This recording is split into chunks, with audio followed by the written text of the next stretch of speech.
Welcome back to Power Panel 365. This is your host, Star Coates.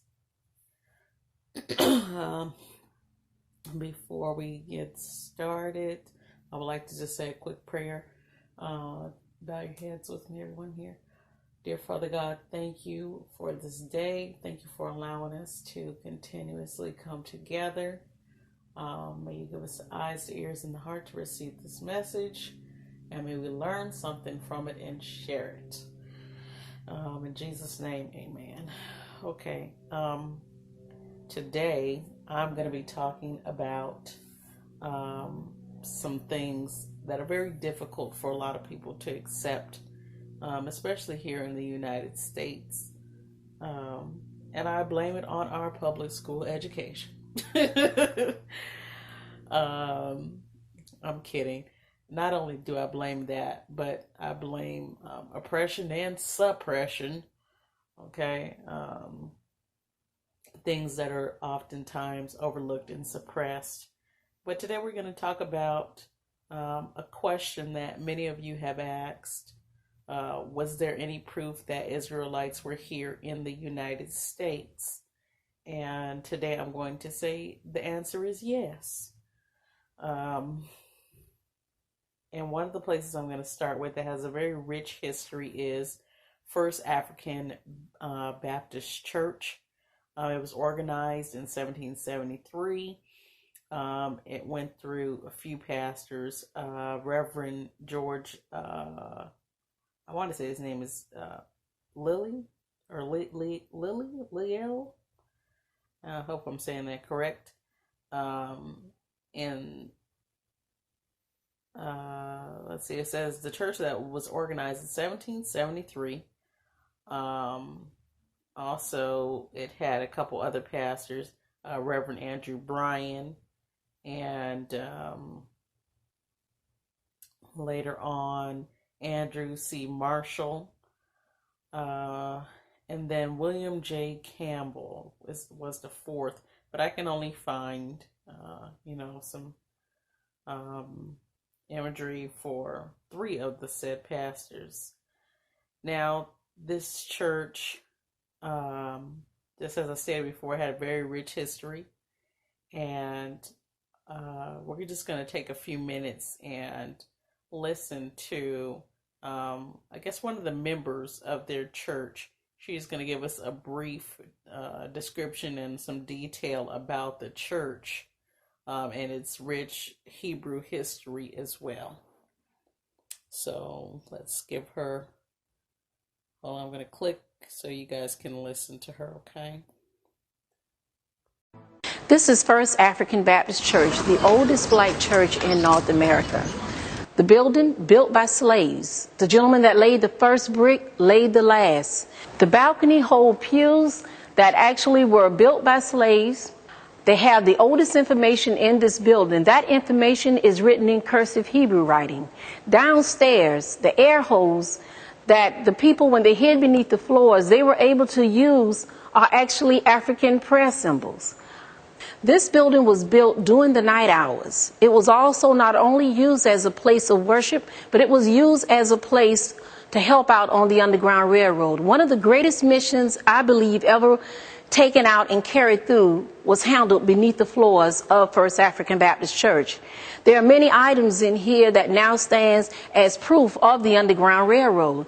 In the ceiling of the church is a code that this building is used as a safe place, and that code is 9-patch.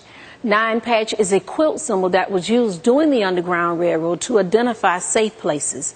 So that 9-patch was placed right in the ceiling of the First African Baptist Church in plain view.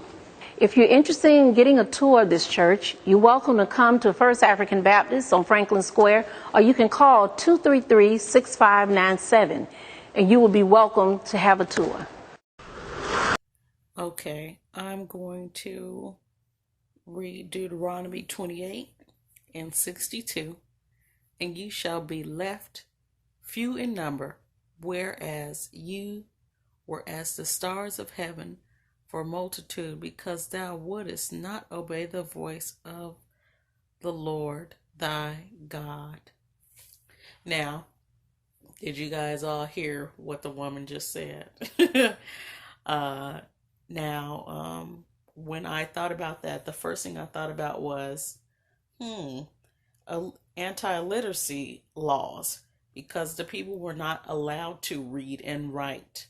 So how is it that these illiterate slaves, Negro slaves, knew how to write in a Hebrew language?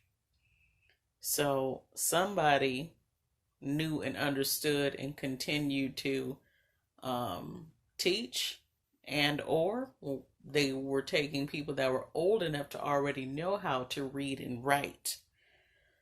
So there was no mistaking that. And we really want to give props to um, those pastors, excuse me, the pastors that I spoke of earlier, because those gentlemen, this church also helped with the Underground Railroad as well.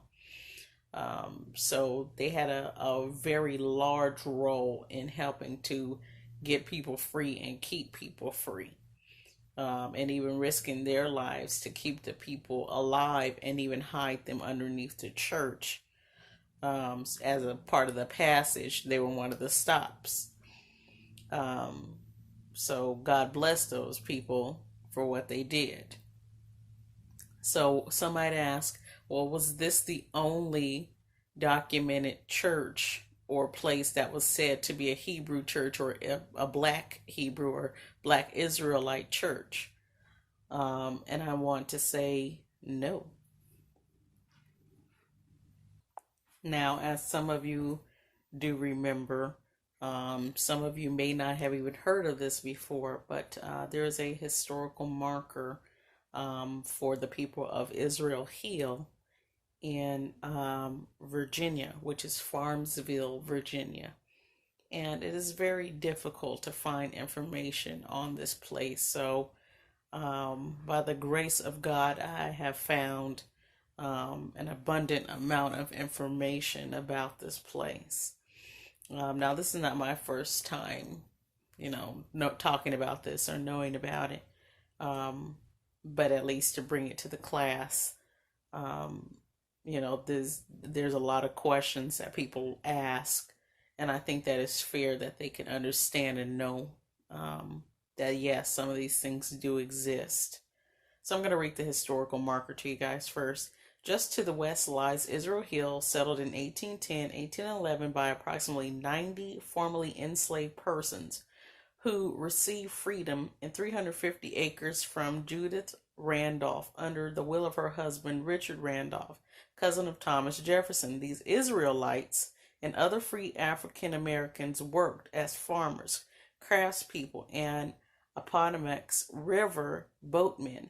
Some labored alongside whites for equal wages and defended their rights in court.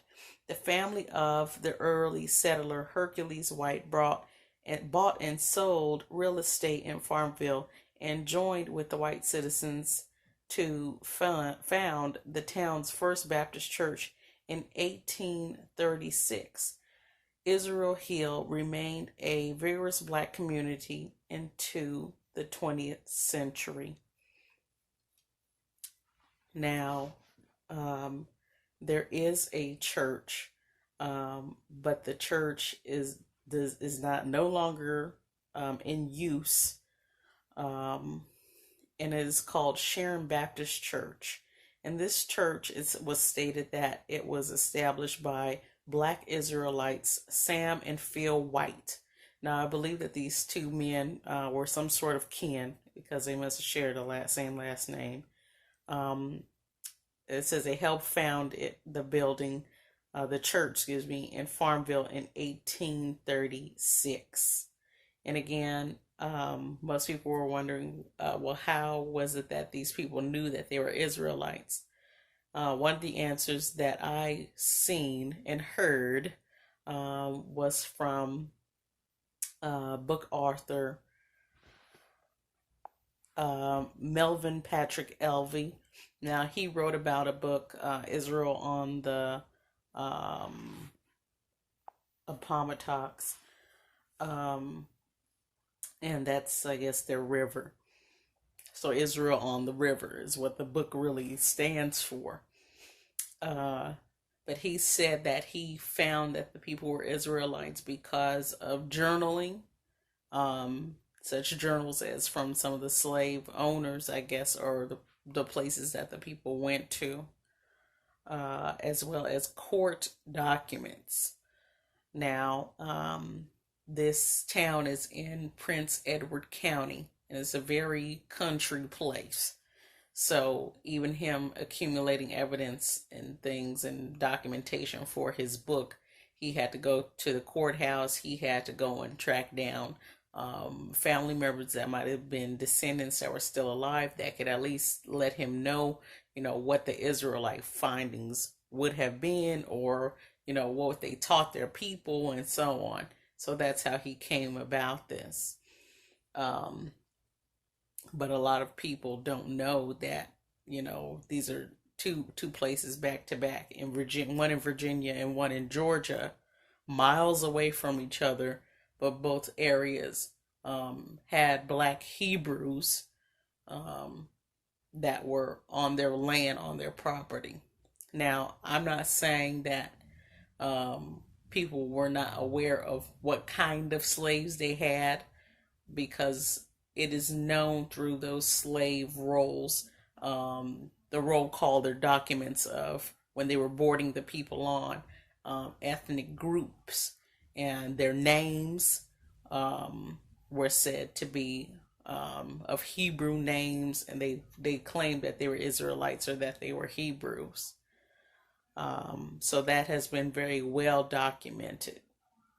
Now, it is incorrect to call the Hebrews Jews, and vice versa.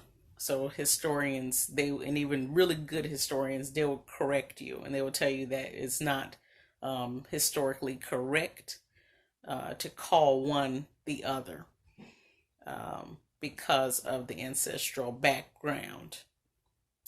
Now, we do realize and understand, and even in here in this class, we have taken some time to go down a list and look back at what the Egyptians were depicting the Israelites or Hebrews as, what the Assyrians, what the Babylonians, even what they were being depicted as in Rome. So we've gone through, and every time the people are always black. I could not find well, let me say it like this: what was more earlier than the iconoclast images that we see, the people were always depicted as black. Later on, they were depicted as white or a lighter toned skinned group of people. But what came first is more important, because it gives you the correct ideology of what the people look like. Anyway, so I've gone through and I've found some of what the people in Prince Edward County, what they looked like. And it was a lot of black people, and those people were really oppressed in that town. And it's almost as if they were scrubbed too, because when you try to look up, a little bit of anything about them, it's very difficult to find, especially when you're looking for Israel Hill, because they don't want too much attention on that name and on that area of the town. Let's see. So one of the questions was, is there anything left of Israel Hill today? There is still a few African American families who live there, at least one, which I believe consists of descendants of the early settlers. But over the last 3 generations, many Israelites left to seek opportunities in Baltimore, New York, and elsewhere. The Hills population is very small, and much of the area is wooded. Parts are even used by contractors to dump for construction debris. I'm sad to say I did have the privilege of interviewing Mrs. Pearl Walker Hartwell in 1989 in her family home in the crest of Israel Hill. a memorable experience. My job as a historian is to seek the truth without romanticizing anything, but I won't deny that I feel a connection to the Black Israelites throughout the decades and some of their white neighbors, or what, after years of research and writing, Israel Hill has a permanent place in my heart. I'm going to read Deuteronomy 28 and 48. Therefore shalt thou serve thine enemies, which the Lord shall send against thee, in hunger and thirst and nakedness and in all want of all things. And he shall put a yoke of iron upon thy neck until he have destroyed thee. Now, you guys all remember Nat Turner. Yes, you do. Some of y'all anyway. He was murdered, executed in a town called Jerusalem, Virginia, which is now had been changed in, I believe, 1888 to Cortland, Virginia. Before then, it was said that the reason why that they changed the name was because of all the revolts that had happened. And much like the other little town that we just talked about, Israelite Hill, up in Farmville, those people, I guess what he did, it sparked some revolt up there. So they had some behaviors. And of course, if you're a slave and people are beating you and, sexually abusing you, mentally, physically, you name it, you're going to want to get away. But anyway, I'm going to read Nat Turner's Insurrection. He has a historical marker. On the night of the 21st through 22nd August of 1831, Nat Turner, a slave preacher, began an insurrection some 7 miles west with a band that grew to the amount 70. They moved northeast toward the Southampton County seat, Jerusalem, now Cortland, killing about 60 whites. After 2 days, militant men and an armed civilian quelled the revolt. Turner was captured on October 30th, tried and convicted, and hanged on 11 November. Some 30 blacks were hanged or expelled from Virginia. In response to the revolt, the General Assembly passed harsher slave laws and censored abolitionists. And now you guys all, just like I said, you guys all remember Nat Turner. And even I tried to go back and try to see if I can find any type of imagery of the said town, Jerusalem, and I found very little. But of course, when you look at Cortland, it gives you an abundance. But I wanted to capture some things at that time.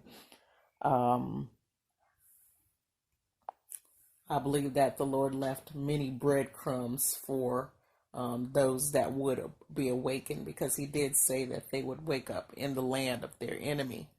And here we are today hearing many people come out in groups and groups, saying, we're the real Hebrews, or we're the real Hebrews, or Israelites. And one of the things that I, as a teacher, I like to be accurate, and I always like to go back, before I go forward, because I always want to see, if this is happening right here, were there anybody else that might have said anything or complained, or, so on and so on. Did they know all along that the people that came from off those ships, that they were Israelites? Did they understand that the slaves were Israelites? Did anybody document this? And I'm going to say the answer is yes.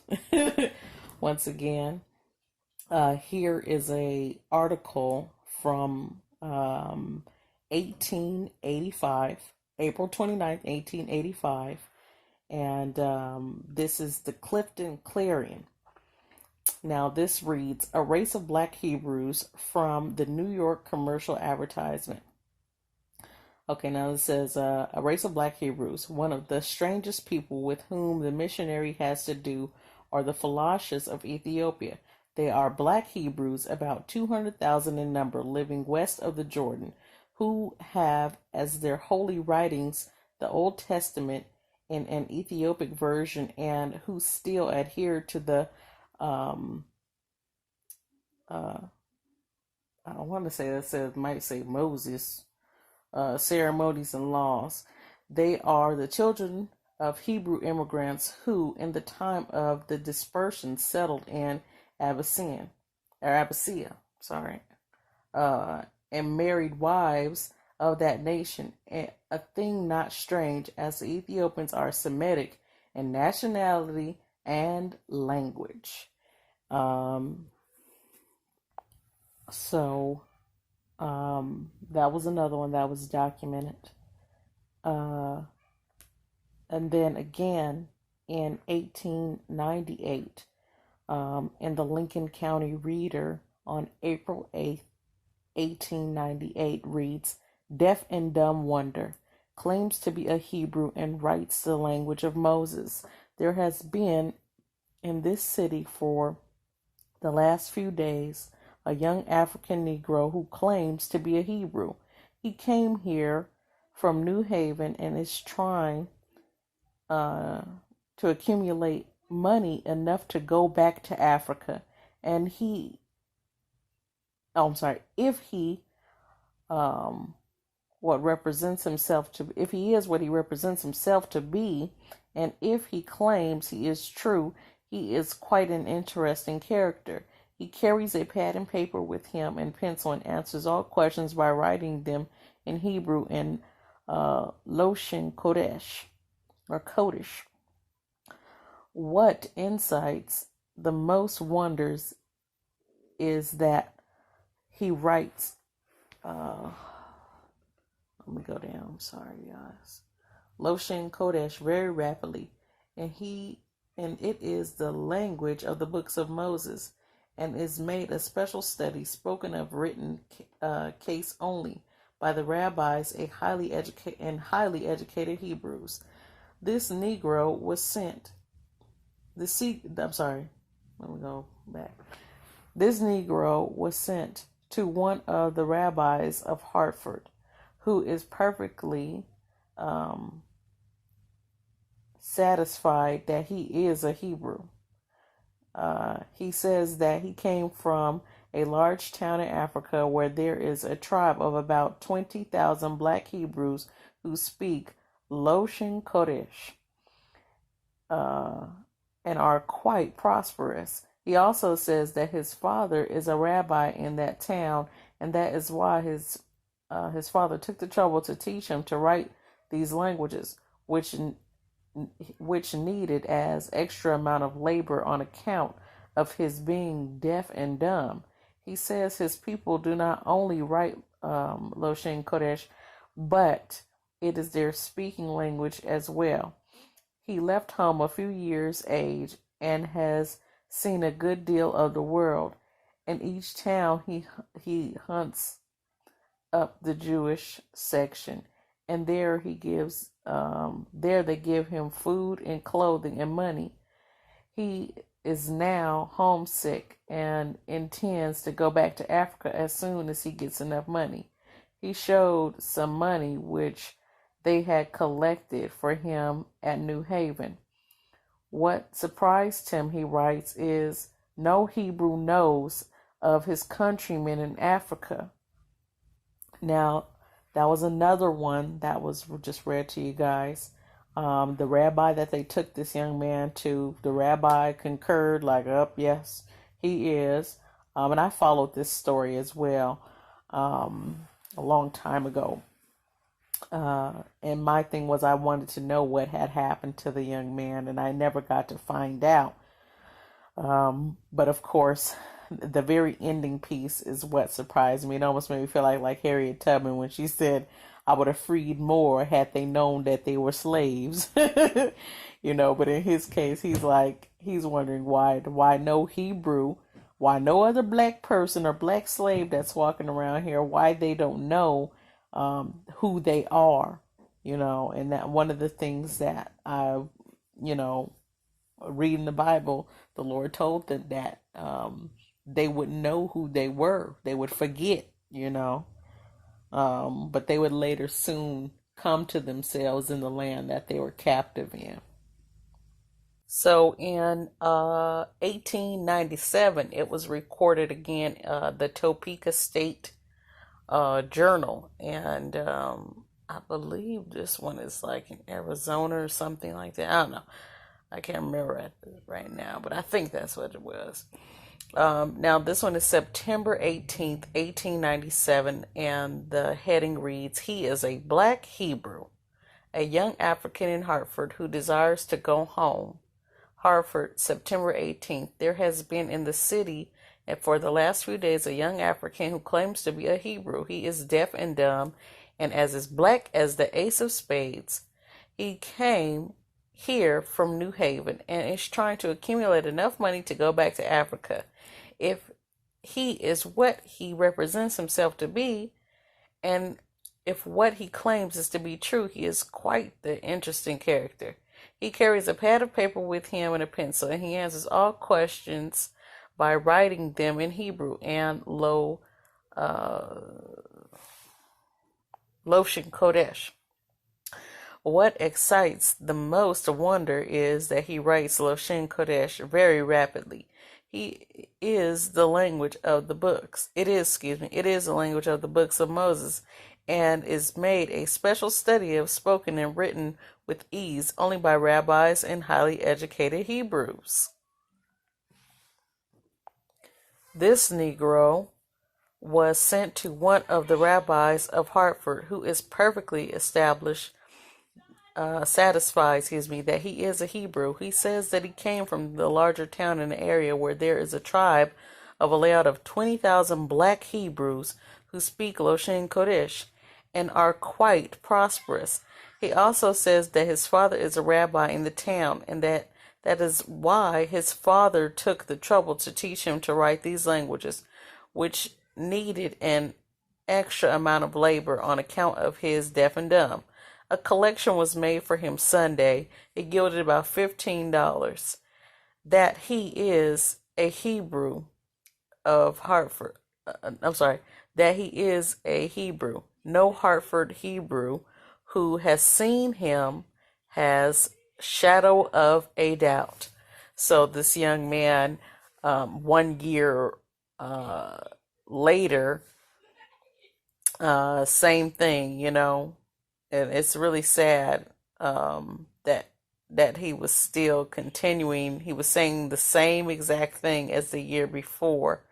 Just as I read to you guys, the Lincoln County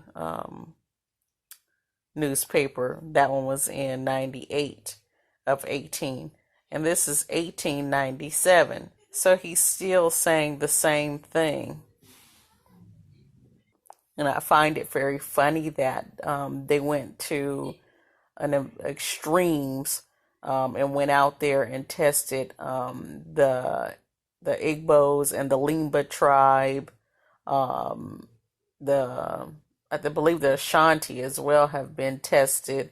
A lot of these African tribes have been tested, and the results that have come back are that they all share this Y chromosome, this Cohen gene. And they were saying, oh, it's because if they're a priest, it's only for the priest if they have that gene. And it's a male gene or something. It just made me laugh because I'm like, they've been telling you guys for a long time who they are, and you're not moved by that. And then on top of that, just like I said before, if the ideology is incorrect of what we're being taught at church and Sunday school and so on, we won't understand what Christ is describing when he says he's going to come back and he's going to plead for his people. Well, what people? What do they look like? And I always had people when I asked them, well, what does Christ look like, or what do the people look like? And they always tell me, especially if it's a Caucasian pastor or teacher, they always say, oh, it doesn't matter what color they are. And I'm thinking to myself, now that I'm older, God doesn't make, translucent people. He doesn't make see-through people. So that can't be a factor that Christ, when he came here, he didn't have a color, like he just looked like he was like Rain Man or something, and when you throw some water on him or paint or something on him, then you'll see, oh yeah, he exists only because he was apparently translucent or something. I don't know. But anyway, these kind of things do matter, and they are important, and they were important enough that God gave us a description, through the word of what those said people look like. Just as I said, in previous teachings, Job told us, my skin is black upon me. Also we read in Solomon, my countenance is, dark and lovely. And it's like, it's really sad because, we read and we hear these things and we just kind of skip over the what color were the people, or what region did they come from, or what did they look like. And once again, all these things that we teach are for educational purposes only. Don't just take my word for it. You can go and research yourself, do your own homework. I will tell you, if you have a lot of folks that could help you, especially a few historians or Bible scholars, teachers and so on, that understand the Bible from a historical point, and not just historical, but even an ancestral point, even though, that part is, you don't have to argue that part. But to at least gain some understanding of what you're looking at, what you're reading, it would be helpful to have those kind of people around that would give you an answer instead of saying, oh, it doesn't matter, just, kind of sweep things under the rug, and, keep your mind still wondering what that answer was from whatever questions you may have. So we're going to end on a very good note. And even to those that do understand some of these things that we just went over, within the last few minutes, some people get really cocky about, who they are and whom is whom, and they argue and debate and things like that. And, the Lord don't want us to be doing all that kind of stuff. Now, I do believe in educating people. That is perfectly fine. So we're going to end with Romans 11:1. I say then, hath God cast away his people? God forbid. For I also am an Israelite of the seed of Abraham, of the tribe of Benjamin. And I want to say to those that tuned in and listened, thank you for tuning in to Power Panel 365.